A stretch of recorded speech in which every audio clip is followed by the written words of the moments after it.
뭐예요? DTI. 예. 저거는 부채가 800인데 저거는 8,000원 나와놓으니까 요걸 가지고 지금 요거는 지금 저당 상수를 나누는 것이냐 안 하는 것이냐 지금 그걸 가지고 지금 59번에 72번. 59페이지요? 59페이지에 72번. 59페이지에 72번. 72번요? 예. 한번 해볼까요? 예. 자, 먼저 72번 문제. 얼마짜리죠? 8천만 원의 기존 담보대책이 있네요.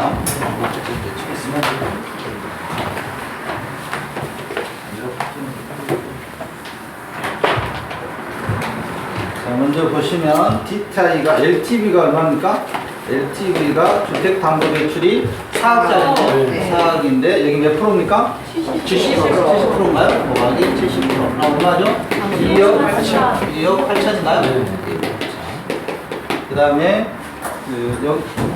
가계 연간 소득은 얼마입니까? 4천.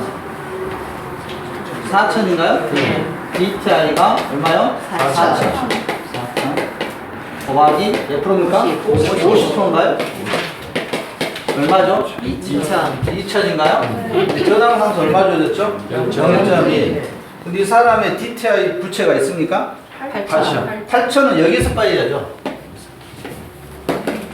여기서는 뭐 주택담보대출이 있었잖아요. 8천이. 근데 밑에서 거기서 빼면 안 돼. 근데 해설해 보면 그렇게 밑에서 빼. 예? 그걸 총 구해 넣고 8천을 빼는 거 아니에요?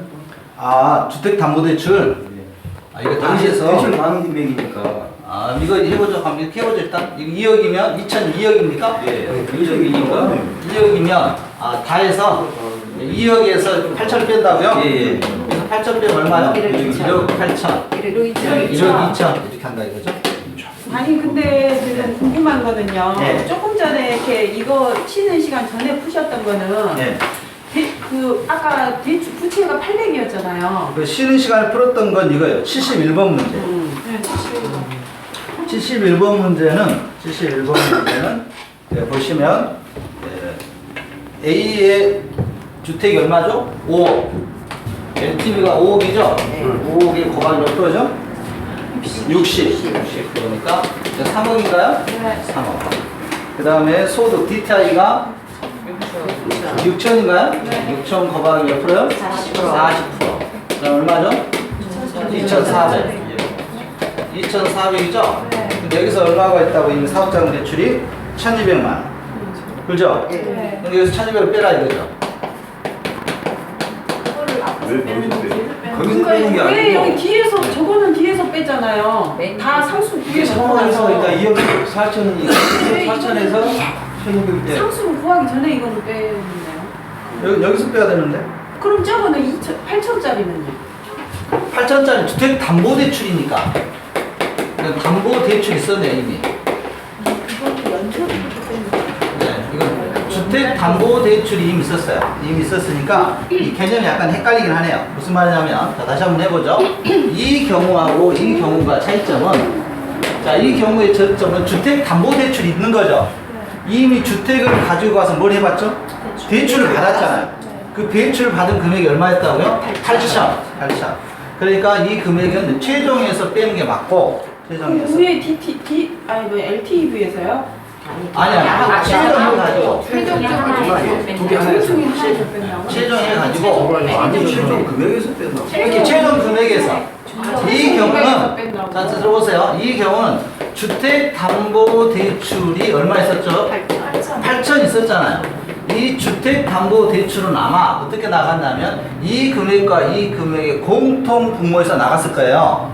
그죠? 네. 그러니까 먼저 이걸 남은 다음에 그럼 이거 2억이죠? 네. 그럼 얼마죠? 2억. 2억이잖아요. 2억이 나가야 되는데 이미 주택을 가지고 담보를 받았었잖아요. 네. 얼마요? 8천. 그리고 8천이 돼야 되는데 그러면 1억 2천이 되는데 이 경우에는 자, 이 사람 주택담보대출이 있는 게 아니라 본인의 DTI에서 얼마 받았은 거죠? 1,200만 원. 연간 1,200만 원을 상환하고 있죠? 그래서 이미 부채가 1,200만 원 있는 거예요. 그래서 이건 부채가 없는 상황에서 2,400이고 여기서 부채가 얼마가 있다고요? 1,200. 그러니까 여기서 빼줘야 되는 거예요. 그럼 얼마 되는 거죠? 1200 되는 거죠? 1200인데 여기 저당 상수가 얼마죠? 0.12로 한 이유는 계산하게 되면 1억이 되게끔 해놓은 거예요. 예. 그럼 1억하고 1억 2천의 공통이 얼마죠? 1억. 1억 대출이 아닌가요? 네, 맞습니다. 이렇게 하는 거예요. 그래서 올해 시험 문제는 아마 이게 나올 것 같다니까요. 여기 부채를 주어지고 이 D타에서 빼라고. 부채. 이건 좀 생소했네요. 주택담보대출. 그래서 72번을 한번 체크하겠습니다. 이건 안 풀어봐도 돼요, 저희가. 헷갈리겠습니다. 주택담보대출 전제 조건하고 DTI 개편.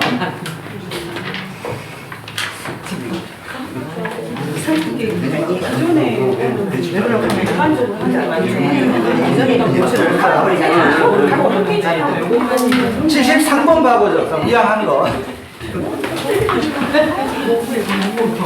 자, 73번 25회 기출 문제인데요.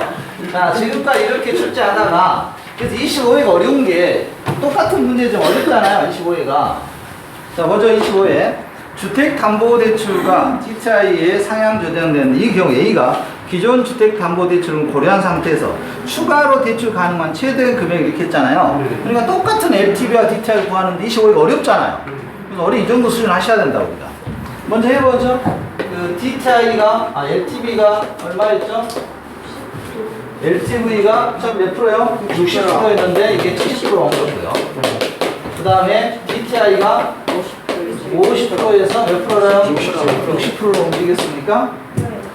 그 다음에 A주택의 담보평가 이게 얼마였죠? 3억. 그 다음에 이 사람의 그 기존에 주택담보대출 얼마가 있었죠? 1억 5천. 담보대출이 있었고요. 그 다음에 A의 연간 소득이 얼마죠? 3천 원 있었습니다. 그 다음에 저당상수 0.1로 줬고요. 그래서 LTV와 DTI 뭐 충족하라 돼 있죠? 먼저 해보죠. 그 다음에 LTV 비율이 3억이니까 여기서 6억에서 이렇게 얼마죠? 5천. 3억 5천. 3억, 이거 73, 21 얼마예요? 2억 1천. 2억 천이잖아요. 2억 천. 2억 천이고. 그 다음 이 경우는 얼마죠? 6, 3, 18, 1억 8천. 0.1이죠? 1억 8천이니까요. 1억 8천. 1억 8천이면, 자, 1억 8천과 2억 천의 공통은 얼마죠? 1억 8천인데 얼마 받았었죠? 1억 얼마? 3천. 갑니다, 나옵니다. 있죠? 됐습니까? 그러니까 25위가 어렵잖아요. 기존에 나왔던 건 또 혼합에 나왔잖아. 그래서 13번을 이해하시면 다 이해하시겠네요. 어렵습니다. 올해 아무튼 시험에 출제하는데요. 올해는 제가 보기에는 아마 담보대출을 뭐 주어질 수도 있겠지만 아마 방금 말씀드린 부채를 이미 사용하고 있다는 것 개념으로 기억하시면 될 것 같습니다. 25번은 좋은 문제니까 다시 하겠습니다. 25번은 아무튼 여러분한테 어려운 문제로 다가오고 있습니다. 25번에. 지금 25회는 차원이 달라요. 부동산 학교는 시험 문제가.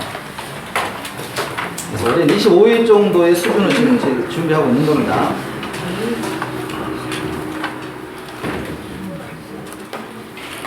자, 그 다음에 우리 열차는 313쪽 우리 열차 313쪽 가고 있습니다. 313쪽. 아무튼 이거 이제 지금 제가 분명한 것은 아직은 제가 여러분들이 점수가 얼마 온지 모릅니다. 모의고사를 통해서 아니면 기출문제를 통해서 그 50점 대 60점 근처에 계신 분들은 전부 모으겠습니다. 모아서 계산 문제를 극복하겠습니다. 5문제 극복해야 7점대가 나왔습니다. 그렇지 않으면 7점대가 안 나옵니다. 우리가 암기 문제 다 맞은다 해도 한계가 있어요. 한계가 있으니까 부담스럽지 가지 마시고 완전 사실 되죠. 뭐 수학 처음부터 배우면 되는 것이고 저희가 뭐 수학을 하겠다는 것도 아니니까 간단한 거니까요. 하나하나 해보겠습니다. 그래서 지금은 여러분들하고 근데 답답하시면 먼저 찾아오시라 했는데 아직 찾아오신 분이 없으니까. 네, 그리고 지금 아침에 우리 배사님이신가요? 배태욱 사장님께서 아침에 오셨던데 지금 빈 시간이 있어요. 그러니까 습관적으로 오셨더라고요. 그래서 좀 아침에 하고 있죠. 앞으로 하기로 하겠습니다. 그래서 개론은 또 오시면 그 시간 근데 이렇게 한번 잡으시면 제일 좋아요. 제일 좋은 방법은 여러분들이 전체로 한번 해보는 겁니다. 전체로. 그래서 서울을 한번 갔다 와야 되는데 처음에 오신 분들은 이게 안 돼 있으니까 한 3시간 정도나 뭐 2시간 뭐 이 정도 3시간이면 충분할 것 같은데요. 3시간 정도의 시간적인 확보가 돼 있다면 저거 한번 이렇게 미팅을 하셔가지고 좀 서로 맞춰봐요. 저거 하다 끝내면 좀 그러거든요. 끝장을 봐야 되니까 3시간 정도 아니면 2시간 정도 전체를 훑어달라면 제가 쭉 해주잖아요. 어떤 걸 해야 될지만 알아도 체계 잡기 쉽습니다. 그래서 아침에 오셨던데 아침에 오실 분들은 오셔서 저 미리 해주시면 앞으로 여기서 안 하고요. 다른 분들 오시니까 저 옆에 있거든요. 교실 그쪽에서 하면 충분히 다른 분한테 방해 안 되고 할 수가 있습니다. 그래서 개론은 저희가 보기에는 한 3시간 초벌구이라고 할까요? 초벌 한 3시간 정도만 딱 잡아주시면 될 것 같고요. 그 다음에 공인중개사법도 뭐 처음부터 훑으면 한 2시간 정도만 있으면 되지 않겠나 싶습니다. 그래서 이런 시간도 잡아주시면 전체적인 흐름을 저희가 한번 잡아드리고 구체적인 것을 하나 해 나가시면 되지 않겠나 싶네요. 자, 그 다음에 313쪽 가시겠습니다. 명목이자율과 실질이자율인데 피셔 방정식은 실질이 중요해요. 중요한데 피셔 방정식을 치시고요. 피셔 교수가 만든 이자율 산출하는 방식인데 여기 보시면 명목이자율은 실질이자율 플러스 인플레이션이 명목이자율이다 이렇게 되어 있습니다. 실제로 이자율과 실질 이자율에 인플레이션을 더한 게 명목이자율이다 이건데 이것을 다른 표현을 하게 되면 실질 이자율은 명목이자율 마이너스 인플레이션으로 구할 수도 있습니다. 이걸 구하라고 나오지 않습니다. 이걸 구하라고 나오지 않고요. 일단 넘겨보시면 피셔 효과입니다. 피셔 효과는 인플레이션의 상승은 명목이자율 상승해서 인플레이션이 상승하면 명목이자율이 상승하는 현상, 즉 인플레이션이 명목이자율에 영향을 미치는 것을 피셔 효과라고 합니다. 이 피셔 효과가 중요했던 것은 자금 유동성을 늘렸을 때 주가가 상승을 하지만 단기간에는 상승하는 효과가 있지만 장기적으로는 인플레이션 때문에 주가가 하락한다는 이 이론이 굉장히 유명한 이론이거든요. 그래서 우리 교재에서 언급하고 있는데 시험 문제로는 거의 나온 것 같지가 않아요. 그런데 피셔 효과는 언제든지 지문 하나로는 출제할 수가 있습니다. 그래서 피셔 효과는 명목이자율은 실질이자율 플러스 인플레이션으로 구성됐다. 꼭 기억하시기 바랍니다. 이 지문 하나로 이거 뒤집을 거예요. 지문을 뒤집어서 출제할 확률을 넣습니다. 그래서 명목상 이자는 그래서 많이 기대해 있는 예죠. 인플레이션을 포함한 값이다. 꼭 기억하셔야 됩니다. 명목이자율은 인플레이션을 포함한 값이다. 시험 문제에서는 실질 이자율이 인플레이션을 포함한 값이다 이렇게 나와요. 틀려요. 실질 인플레이션은 인플레이션을 반영한 이자율이 아니에요. 꼭 기억하셔야 됩니다. 시험 문제 출제하면 이렇게 나옵니다. 시험 문제 지문은 다른 금융 자격증에서는 자주 나오는 시험 문제예요. 근데 우리 시험에서는 거의 지금 나온 적이 없는데 기출 문제 다시 한번 검토해 보면 되겠지만 시험에 나온다면 방금처럼 출제합니다. 실질 이자율은 인플레이션이 반영된 이자율이다. X. 이것만 기억하시면 되겠습니다. 그 다음에 고정금리와 변동금리가 우리 시험 문제도 한 문제 나옵니다. 한 문제 나오는데 이거 틀리시면 안 되는데 이것도 이해하기가 약간 이해가 필요합니다. 자, 시장에는 고정금리와 변동금리가 있습니다. 자, 다시 한번 시장에는 무슨 금리가 있다고요? 변동금리와 고정금리부터 하겠습니다. 시장에는 고정금리가 있고요. 고정금리가 있고 무슨 금리가 있다고요? 변동금리가 있습니다. 시장에는 변동금리와 고정금리가 있는데 이걸 차입자와 대출자 입장에서 살펴보는 겁니다. 고정금리가 예를 들어 볼까요? 지금 5%다 가정해 보고요. 변동금리도 현재 5%다 가정해 보겠습니다. 이 5%가 10%로 상승하는 경우도 있겠고 이게 2%로 하락하는 경우도 있을 겁니다. 그럼 이 돈을 고정 대출자가 있을 것이고 차입자가 있을 거예요. 자, 은행은 대출자가 되겠고 차입자는 고객이 되겠는데 이 경우에 대출자 입장과 차입자 입장에서 한번 살펴보는 겁니다. 자, 고정금리로 대출이 이루어졌다고 가정하겠습니다. 자, 전제조건 잘 기억하셔야 돼요. 고정금리로 뭐가 이루어졌다고요? 대출. 고정금리로 대출이 이루어진 상태에서 5%짜리가 10%로 상승했습니다. 이 경우에 누가 이기고 누가 손해냐 이겁니다. 누가 이기가? 누가 이기라고? 차입자. 누가 이기냐고? 이익부터. 차입자가 이익입니까? 차입자가 이익입니다. 왜 이익이냐면 이렇게 생각하시면 돼요. 1억을 여러분들이 5%로 빌렸어요. 차입자 입장에서. 그래서 5% 이자를 내고 있는데 5% 이자를 내고 있는데 이게 시장에서 얼마를 받겠다고요? 10%로. 그러면 이제 돈을 빌리면 얼마를 갚아야 되는 거죠? 10%를 갚아야 되잖아요. 그러니까 차입자는 유리해진 겁니다. 다시 한번 금리가 고정금리 상태에서 10%로 인상이 되면 차입자가 어떻게 됐다고요? 유리해졌어요. 유리해졌습니다. 자, 누가 불리한 거죠? 대출자가 불리해졌어요. 대출자가 불리해졌고요. 자, 반대로 해보겠습니다. 반대로 지금 현재 금리가 5%인데 이게 2%를 하락했어요. 그럼 누가 유리하죠? 대출자. 왜 대출자가 유리합니까? 몇 프로 이자를 받을 수 있으니까? 5%. 그렇죠. 5% 이자를 받을 수 있잖아요. 지금 빌려주면 얼마를 받고요? 2%. 그래서 대출자가 유리하고 차입자가 불리하게 돼 있습니다. 그래서 지금 시장에서 지금 여러분들 고민이 될 거예요. 왜냐하면 예전에는 액수가 그렇게 많지가 않으니까 그 대출 금리의 변동에 대해서 인플레이션 시대에서 그렇게 무감각이 됐어요. 그러나 지금같이 디플레이션 시대에서 금리가 1%, 2% 오른다면 굉장히 부담입니다. 왜 부담이냐면 금액이 크잖아요. 대출 받은. 그 서울 쪽에 보통 그 아파트 24평 기준으로 했을 때 아파트 담보대출 받아야 하는 게 보통 3억, 4억 이렇게 받아져 있거든요. 그럼 3억이면 3억에서 1%만 이자가 상승해도 연간 360만 원인가요? 300만 원 정도의 이자 비용이 부담하잖아요. 월 30만 원 추가 부담한다는 것이 쉽지가 않습니다. 쉽지가 않아요. 만약 2% 가버리면 우리나라 경제는 거의 절망 상태가 될 수도 있습니다. 그래서 지금 미국은 지금 틈만 나면 뭐 하려고 있습니까? 지금 금리를 그렇죠. 올리려고 하고 있어요.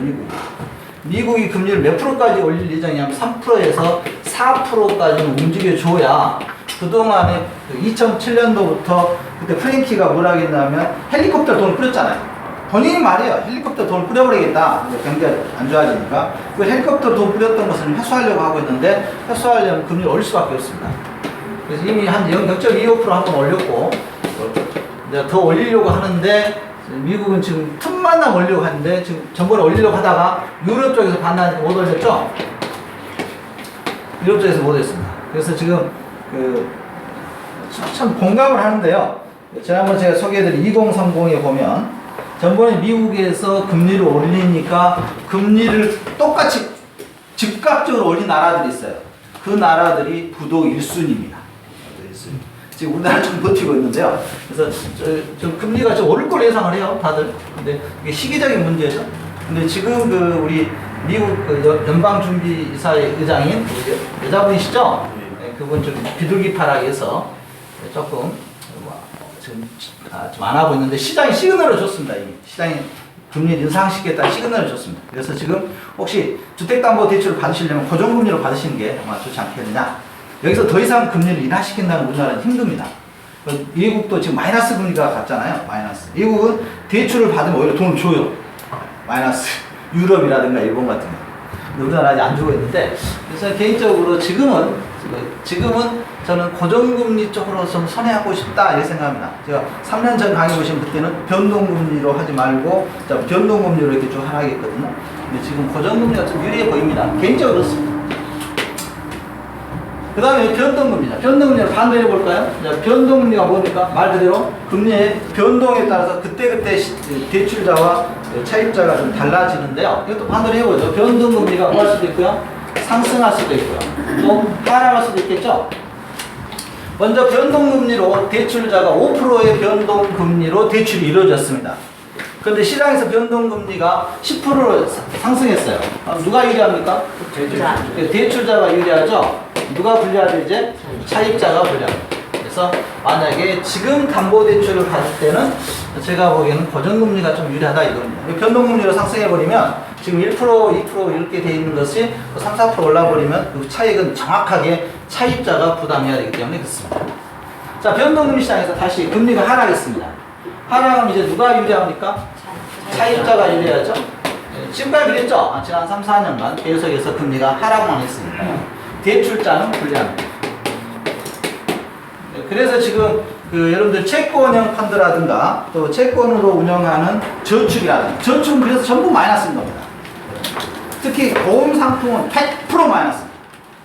변액 상품 최근 10년간 100% 마이너스. 금리 하락이죠. 전부 채권 운영이죠. 그래서 지금은 이제 채권 투자도 조심하셔야 됩니다. 채권은 하락의 동보입니다. 채권 투자는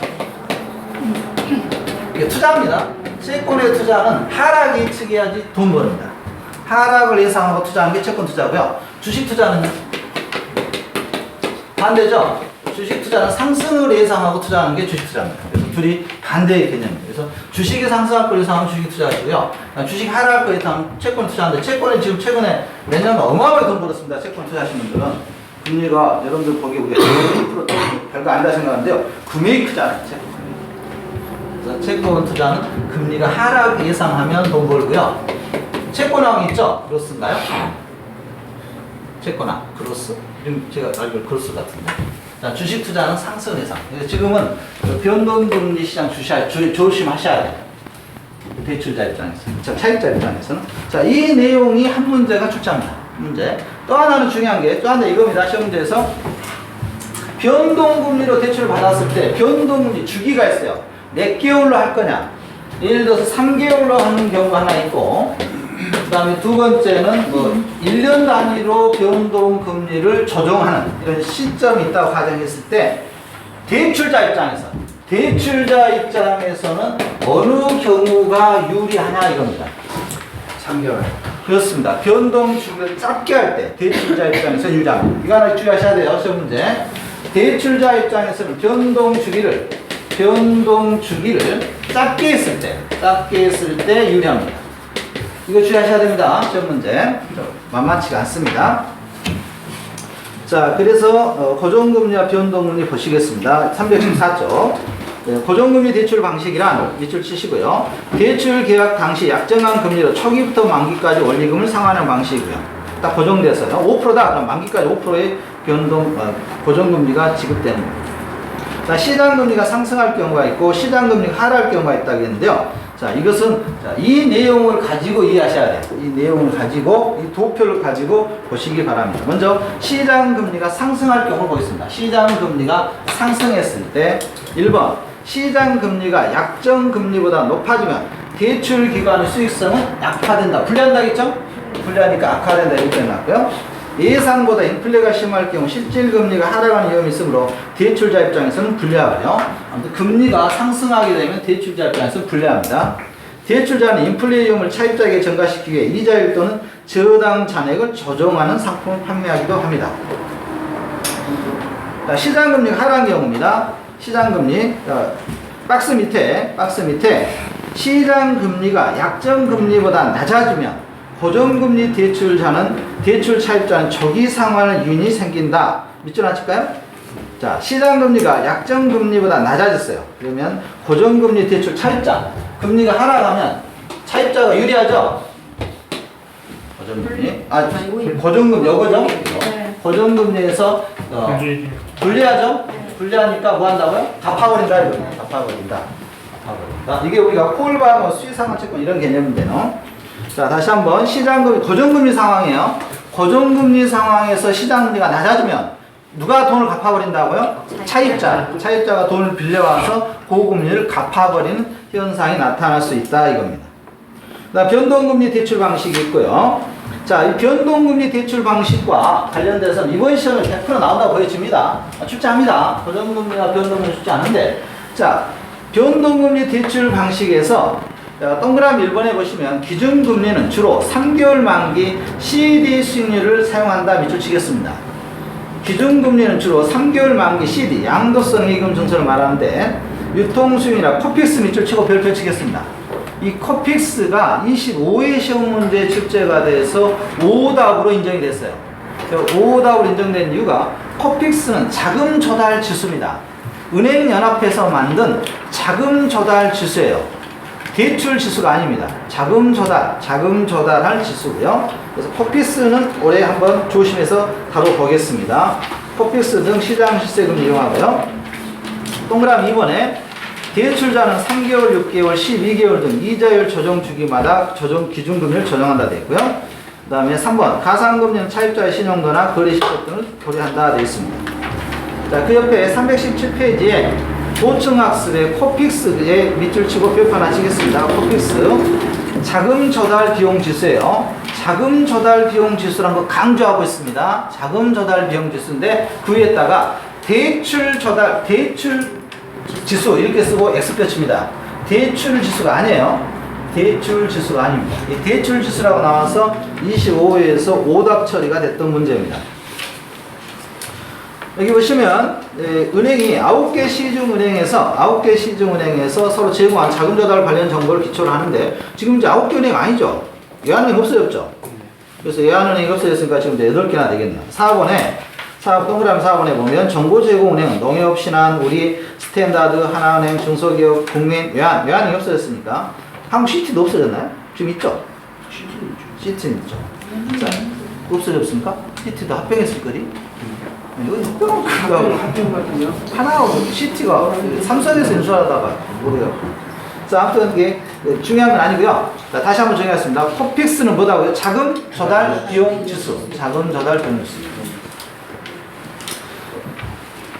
자, 이런 문제가 있을 겁니다. 자, 그 다음에 318페이지 가겠습니다. 318페이지에 특징의 별표 하나 치시고요. 자, 올해 시험 문제 대비합니다. 올해 시험 문제. 이게 특징 올해 시험 문제입니다. 변동금리 주택담보대출 이자율의 조정주기가 짧을수록 동그라미 별표. 짧을수록 이자율 변동률 대출자에서 누구로 전가된다고요? 차입자. 이게 짧으면 누가 유리하다고요? 대출자가 유리하다는 거 기억하셔야 됩니다. 그 다음에 금리 상한이라는 게 있어요. 밑줄 칩니다. 금리 상한 캡인데요. 상한 캡이라고 하는데 금리 상한 변동금리 주택담보대출을 받은 차입자는 금리 상한 이상으로 금리가 상승할 때 생기는 금리 변동률을 줄일 수 있다 그랬는데요. 이거 파생 용어인데요.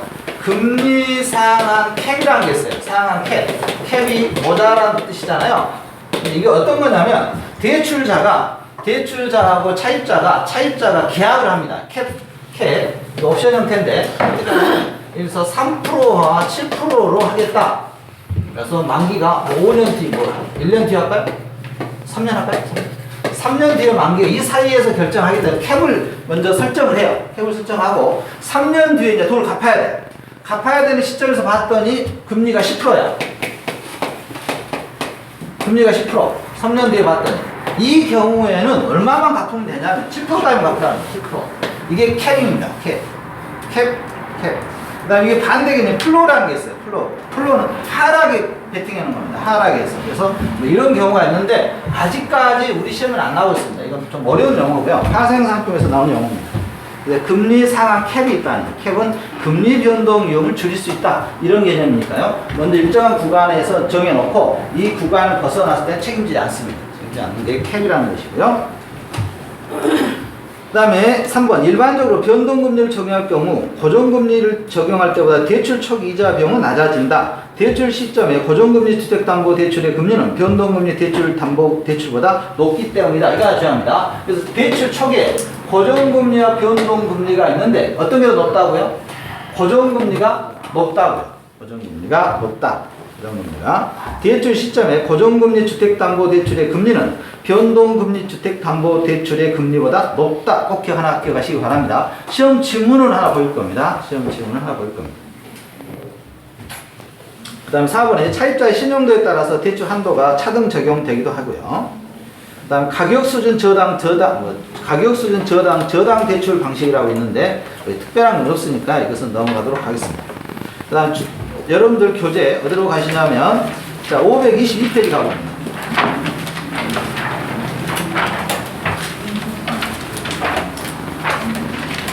자 522페이지 9번 문제. 작년에 부동산 금융과 관련돼서 아주 기본적인 문제가 나왔어요.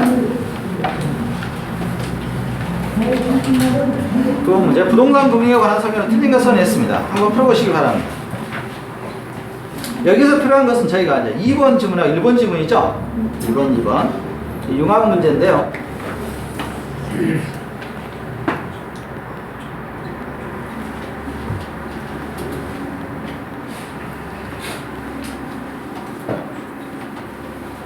(2번) 지문 이해하시기 바랍니다. 2번 지문.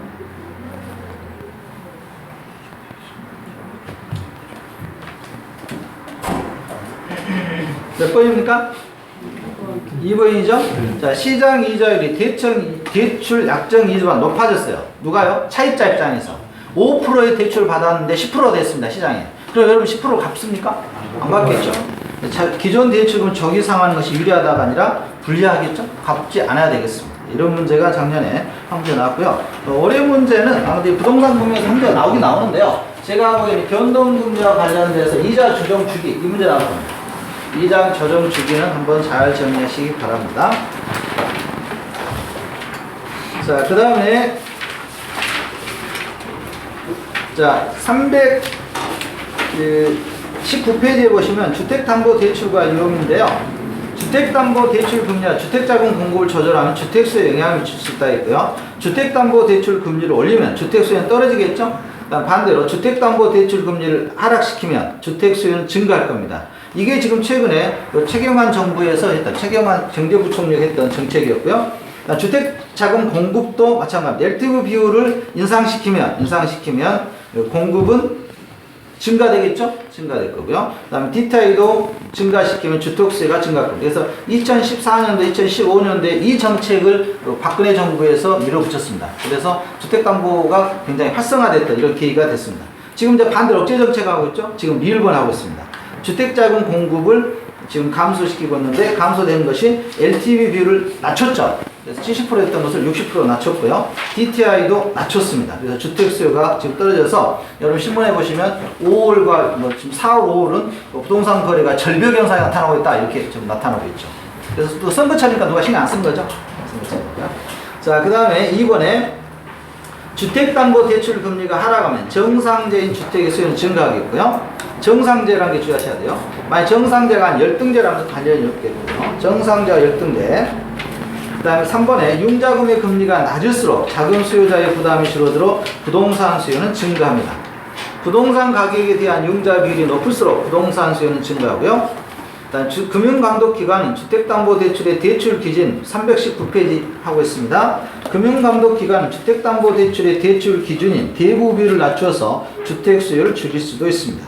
자, 대출자가 있고요. 일반적으로 융자 기간이 짧고 융자 비율이 낮을수록 대출 기간 위험은 하락하므로 주택담보대출 시 대출 금리도 낮아진다. 다음 페이지. 대출 비율이 높아지면 대출 기간 위험은 증가하므로 주택담보대출 시 대출 금리는 높아지고요. 향후 인플레이션이 상승할 것으로 예상된다면 주택담보대출 시 금융기관은 대출 금리를 인상시킬 수가 있습니다. 4번 통화당국에서 콜금리를 인상하면 주택담보대출 시 금융기관은 대출금리 인상시킬 수가 있고요. 차입자의 취업상태가 불안정하거나 과거 대출에 대한 연체 실적이 많다면 주택담보대출 시 금융기관 대출금리를 인상시킬 수도 있습니다. 차입자 입장에서 대출금이 과다한 경우 차입자의 채무불이행 가능성이 커질 위험이 있다고 되어 있고요. 채무불이행은 돈 갚지 않는 위험입니다. 돈 갚지 않는 배째라 이거죠. 일반적으로 차입자의 소득과 담보부동산의 가치는 시간이 지날수록 증가하는 경향으로 인해 차입자의 채무불이행 위험은 낮아진다. 이 2번 지문은 실제 시험 지문인데요. 기출문제 지문인데 꼭 이렇다는 건 아니지만 시험 지문에서 이렇게 하고 있으니까 저는 이렇게 이해하겠습니다. 시간이 지나면 부동산 가치가 높아진대요. 차입자의 소득도 높아진대요. 우리나라에 그렇지는 않을 것 같은데. 자, 그 다음에 그래서 채무불이행률은 낮아진다 이렇게 보시면 되겠습니다. 자, 금융기관이 부동산 대출 관련 위험을 줄이는 방법이 있고요. 자, 여기에서 3번 지문에 별표 찍혀 있습니다. 3번. 대출 실행 시 부채 감당률이 1.0 이상이 되는 투자안을 선택함으로써 금융기관은 부동산 대출에 따른 위험을 줄일 수 있다. 부채 감당률은 몇 이상이라고요? 1.0. 주의하셔야 됩니다. 시험 지문은 하나 충분히 볼 만한 지문입니다.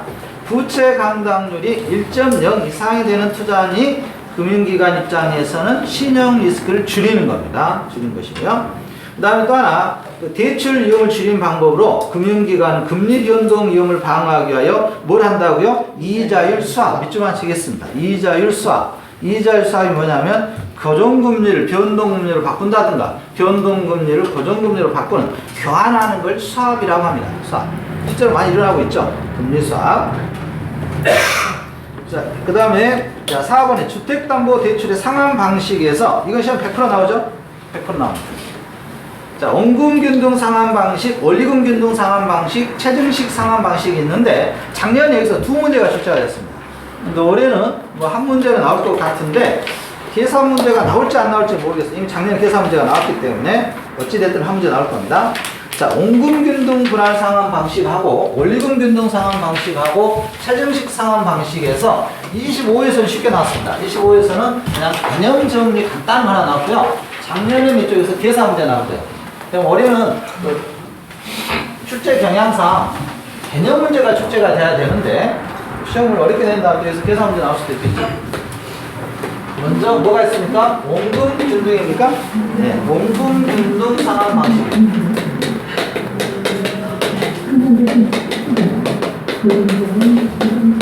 그 다음에 두 번째가 원리금 균등 상환 방식. 세 번째가 최정식 상환 방식. 이 세 가지를 여러분들이 좀 비교하셔야 될 것 같습니다. 비교하는 문제가 자, 먼저 보시면 321페이지 원금 상환행입니다.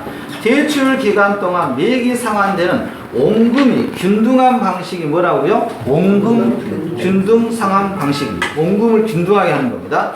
그 다음에 이자 지불액은 이자는 저당 잔액 기준으로 계산하므로 후기로 갈수록 균등하게 감소한다. 그래서 원금 균등 방식은 원금이 균등하게 갚아지고 이자는 갈수록 낮아진다 보시면 되겠습니다. 낮아진다. 이자는 갈수록 적어지는 것이고요. 그 다음에 사례를 보시면 대출 금액은 자, 저당 지불액에서 이자 지불액은 저당 지불액은 후기로 갈수록 균등하게 감소한다. 별표 치겠습니다. 몇 줄 치시고 아마 올해는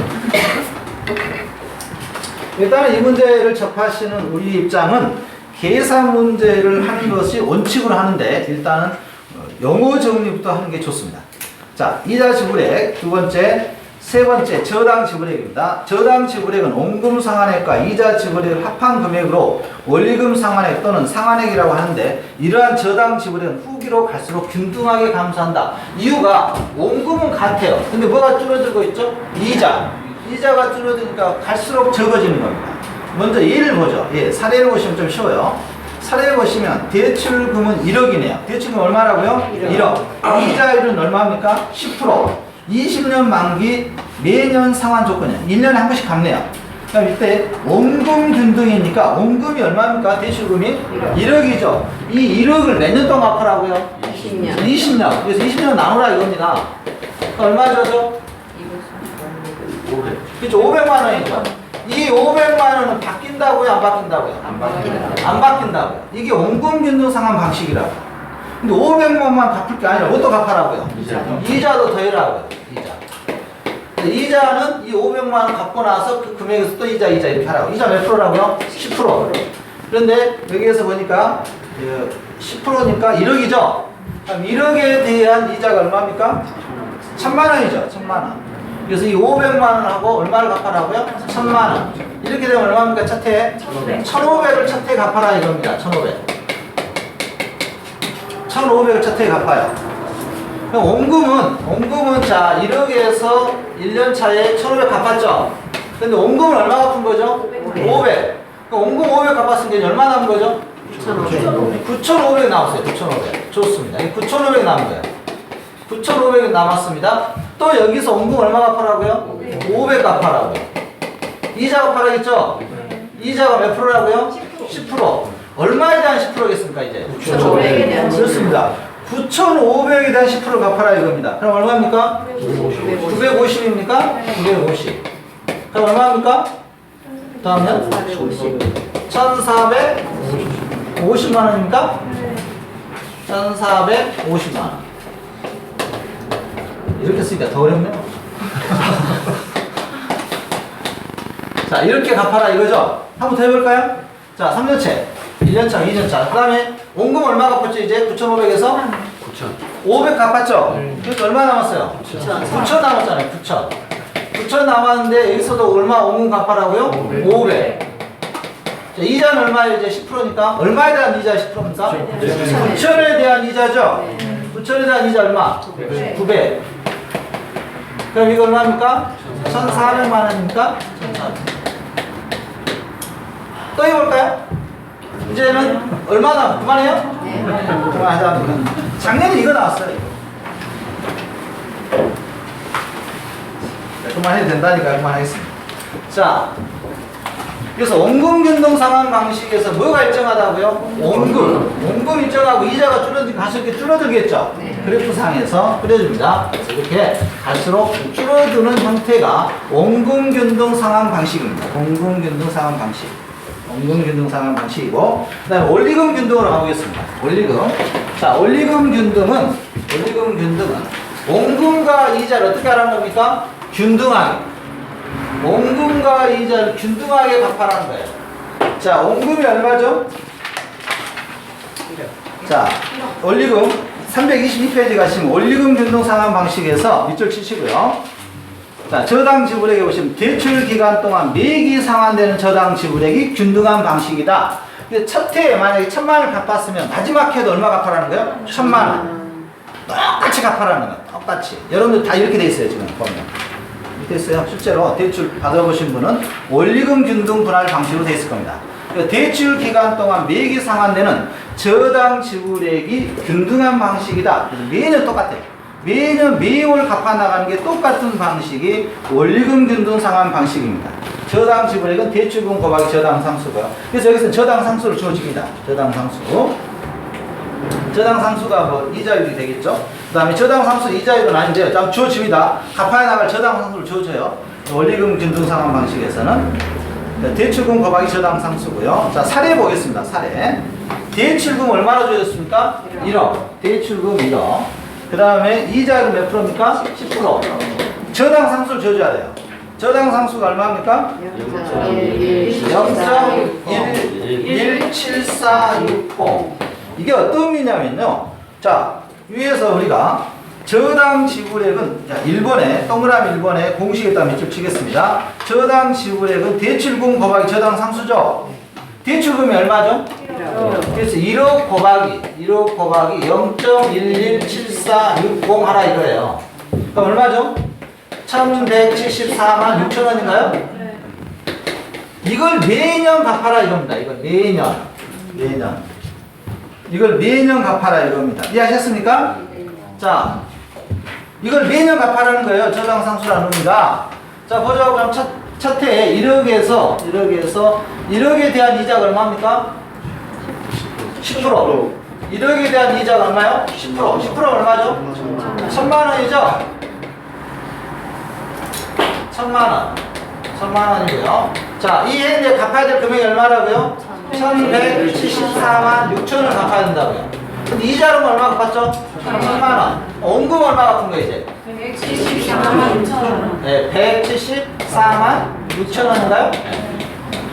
이걸 갚은 거예요, 이거. 그럼 2년차 가볼까요? 2년차도 얼마 갚아라고요? 그렇죠. 2년차도 1,174만 6천 원 갚아라 이거예요. 6천 원. 근데 또 계산해야 돼, 이제. 1억에서 174만 6천 원 빼야 되겠죠? 그럼 얼마가 나와요? 9,825만 4천 나온가 봐요. 9,825만 4천 원. 자, 여기에서 이자 몇 프로 이거에 대한 10%. 10% 아닌가요? 네, 10%. 그럼 얼마죠 또? 982만 5,400원인가요? 그러면 1,174만 6천 원에서 얼마를 빼야 돼요? 982만 5,400원 빼야 되겠죠? 하나 더 간 것 같다 이거. 동그라미가 하나 더 그려져. 동그라미가 더 있어요. 하나 더 있습니까? 또 해봐야죠. 계산 갖고. 얼마가 큽니까? 9,600, 333,400 나옵니까? 아니, 이거에서 얼마 나오지, 이렇게 하면? 192만 600원. 네. 192만 600원 나옵니다. 지금 제가 이거 하고 있는데 어떤 분들은 저 앞에서 뭔 짓거리 하고 있지, 이럴 생각을. 압니다. 이해합니다. 충분히 합니다. 충분히. 저희가 40년 만에, 어떤 분 50년 만에 분수 처음 접하신 분 있잖아요. 제가 4개월 하고 있다고 생각하시면 되겠습니다. 이건 안 나옵니다, 시험에. 제가 챙길 테니까요. 근데 시험에 나와, 진짜. 자, 이것은 시험장에서 몰라서가 아니라 평상시 훈련을 하시고 계산기를 두드려야 됩니다. 그래서 좀 어렵지는 않은데, 쭉 알겠습니다. 자, 잘 정리만 하죠. 정리만 다시 하겠습니다. 원금 균등 상환 방식은 갚아 나가는 게 뭐가 일정하다고요? 원금이 매년 500만 원씩 아까 일정했죠. 그 다음에 원리금 균등은요. 뭐가 갚아 나가는 금액을 미리 정해놔요. 이해하셨습니까? 거기에서 저당 상수라는 걸 줘줍니다. 이 저당 상수 곱하기 그 대출 금액을 하면 매년 갚아야 될 금액이 주어질 겁니다. 그리고 여기에서 뭘 먼저 빼요? 이자를 빼고 나머지가 뭐예요? 원금이에요. 원금. 그래서 이것은 갚아 나가는 방식 그래프가 똑같습니다. 시작점부터 끝날 때까지 20년 동안 11746을 갚아야 돼요. 그 다음에 원금 균등 상환 방식은 시작점은 높습니다. 시작점은 높은데 시작점은 조금 높을 수가 있는데 갈수록 뭐예요? 낮아져요. 낮아지는 이유가 뭐 때문에요? 이자가 줄고 있잖아요. 원금을 갚아 나가고 있기 때문에. 그래서 결국은 여러분들이 나중에 보시면 이 경우에 원리금 균등과 원금 균등으로 주택담보대출을 받았을 때 원금 균등 방식이 총 갚아 나가는 금액이 적습니다. 근데 은행에서는 당연히 뭘로 여러분한테 요구할까요? 원리금으로. 그래서 돈을 많이 받아들이니까. 그래서 대부분의 대출자의 99%는 뭘로 돼 있어요? 원리금 균등으로 돼 있습니다. 지금 이것도 바꾸시면 좋은데 지금 이렇게 해보니까 약 3천만 원 정도 차이 났나요? 그렇죠? 그때 해보셨는데 자 잠깐 쉬었다가 채명식 하도록 하겠습니다.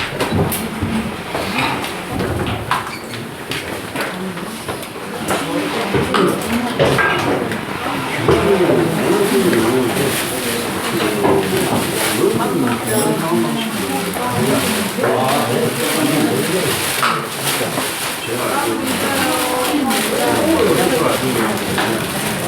거는 제공하는